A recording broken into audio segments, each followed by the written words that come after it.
Hey guys, want to bring you another YouTube video. So it was a crazy weekend. Obviously, still feeling the ripple effect of the Luka trade and Anthony Davis trade.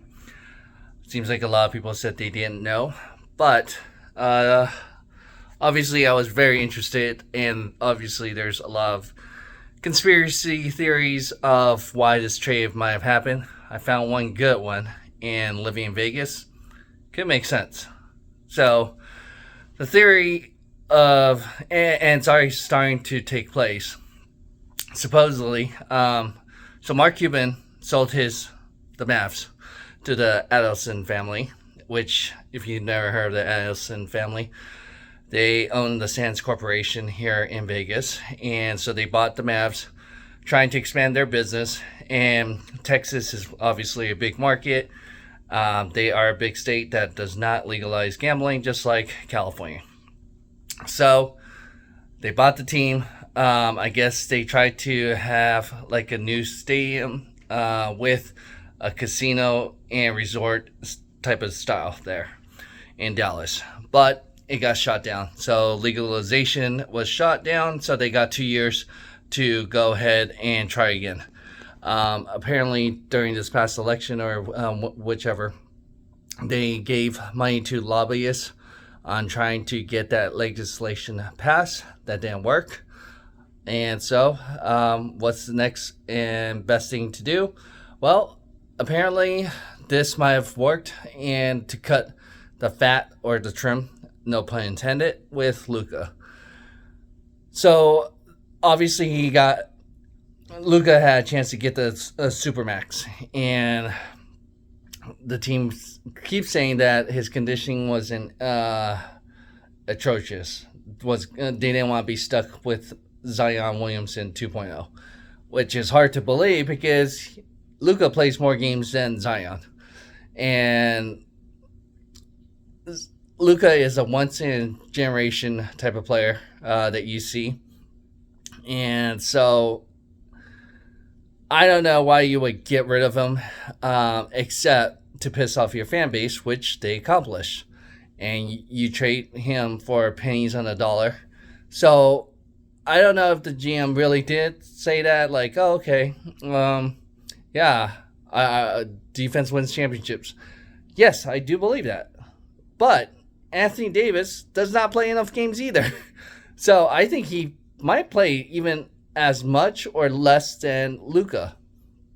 So to make that type of trade does not make sense to me. Especially for Luka, if Rudy Gobert could get so many draft picks, first round draft picks back in a trade. And then who else was getting multiple picks? Kevin Durant, James Harden got in the past. Like, all these other players got multiple, and yet you only had to give up one first round draft picks. Like, you mortgaged the future of your franchise. Kyrie Irving wanted to play with Luka. Klay Thompson had his chance to go to the Lakers, but he chose the Mavs because they just went to the finals and could be the missing piece. So it did not make sense. And they just went to the finals. So I don't know why you would do that unless you're trying to piss off your fan base. And the Allisons, they might be one of those owners that don't care about basketball like Mark Cuban. They're doing it for money. And if you don't think this is possible, look at what happened with Seattle Supersonics. And that's why they're supposed to be two expansion teams. Here in Vegas, I think we're going to get one. And I think the Seattle Supersonics are going to get one too. Especially if ratings have been down, you need a market that's going to be supporting their team.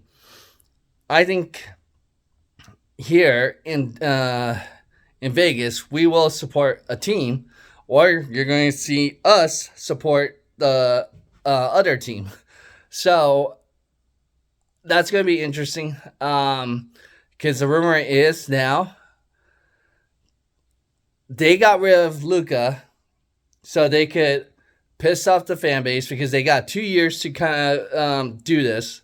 If they don't get the legislation passed to legalize gambling in Texas, you've matched that timeline.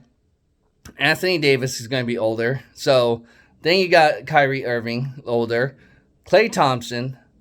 So you're going to gut that team probably, or be really horrible by then. So you could start over if you want. And especially, I think they're going to add an expansion team. But the theory is, if ratings are down, why would you want to add 2 new teams unless you take 2 existing teams away and move them? And for a while, there was rumors, I think Pelicans was on that list, and now you got the Mavs gutting that team. So it will be interesting if that is true, or that is the theory that comes up, is that the Mavs bottom out, sucks, and then move to Las Vegas.